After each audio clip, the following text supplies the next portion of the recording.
الحمد لله نحمده ونستعينه ونستغفره ونتوب إليه ونعوذ بالله من شرور أنفسنا وسيئات أعمالنا من يهده الله فلا مضل له ومن يضلل فلا هادي له ونشهد أن لا إله إلا الله وحده لا شريك له ونشهد أن محمدا عبده ورسوله اللهم صل وسلم وبارك عليه وعلى آله وأصحابه ومن اتبع نهجه إلى يوم الدين أما بعد. Voilà, chers frères et sœurs, voilà ce qui doit être connu et ce qui doit être fait. Mais venons-en à notre réalité. Que constatons-nous dans la vie des musulmans d'aujourd'hui?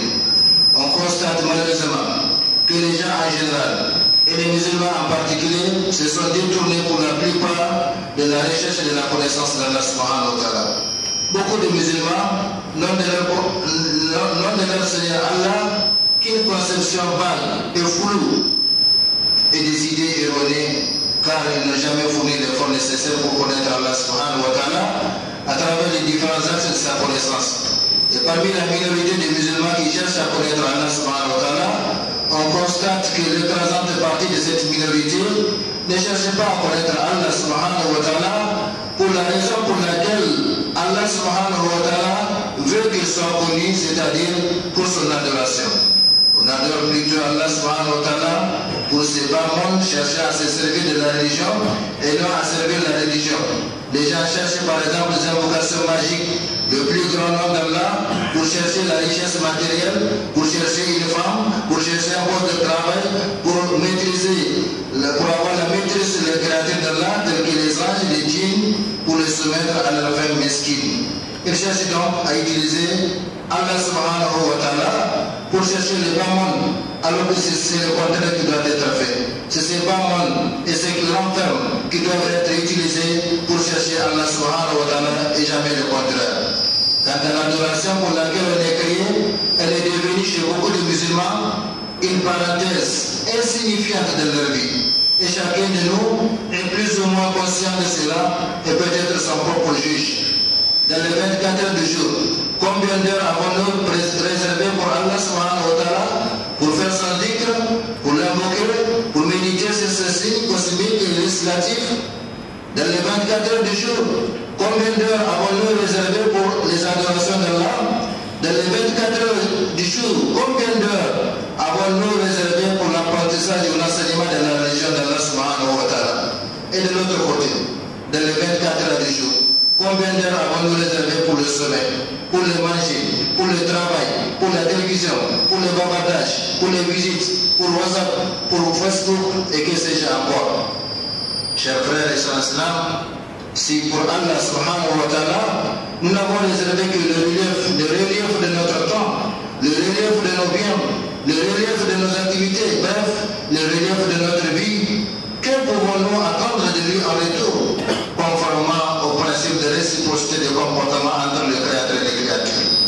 Allah subhanahu wa ta'ala nous fasse prendre conscience de notre insouciance et qu'il nous aide à être sous sa sainte volonté partout et toujours. Chers frères et sœurs islam, sachez que la vie constitue le plus grand don que l'être humain ait reçu de son Seigneur créateur. Et à ce titre, il doit l'entretenir, il doit la protéger et surtout être reconnaissant à celui qui l'a donné ce don unique que rien n'égale dans l'univers et qui, une fois fini, ne se renouvellera jamais dans ce monde. Malheureusement, beaucoup, et quand je dis beaucoup, je ne fais que reprendre un terme coranique qui renvoie à une proportion écrasante des gens qui ignorent ou feignent d'ignorer l'importance et surtout l'objectif de cette vie que le Créateur leur a donnée. Si bien qu'il la termine parfois, sinon souvent sans savoir pourquoi elle avait commencé. La majorité des gens gaspillent leur vie à travers des œuvres et des voies pour lesquelles elle n'a pas été donnée. Chacun court en étant derrière les vanités de ce bas monde, oubliant les trois grandes questions fondamentales, les trois grandes et fondamentales questions suivantes qui doivent préoccuper tout intelligent, soucié de son sort ici-bas et dans l'au-delà.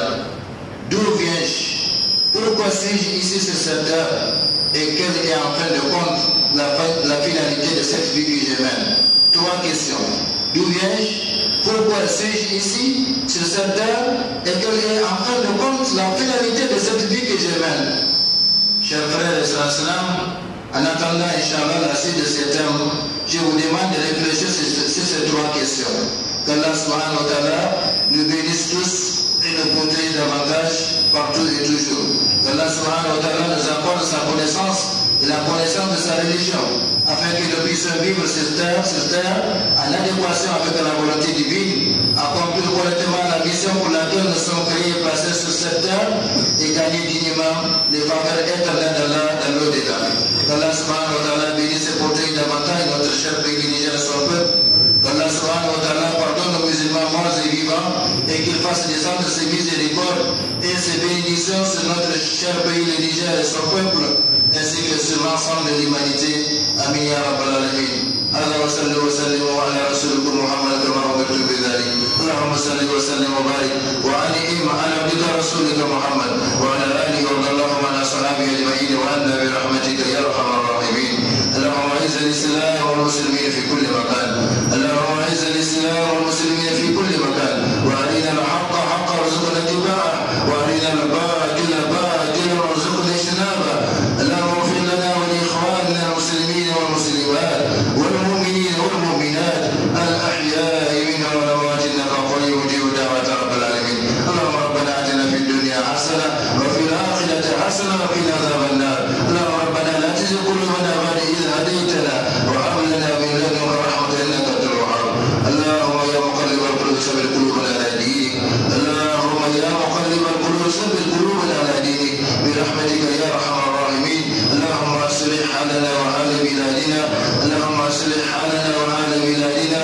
اللهم ادم علينا نعمة الإسلام والأمن والاستقرار برحمتك يا أرحم الراحمين. وانصرنا على عدونا وعدوك يا عزيز يا قدير.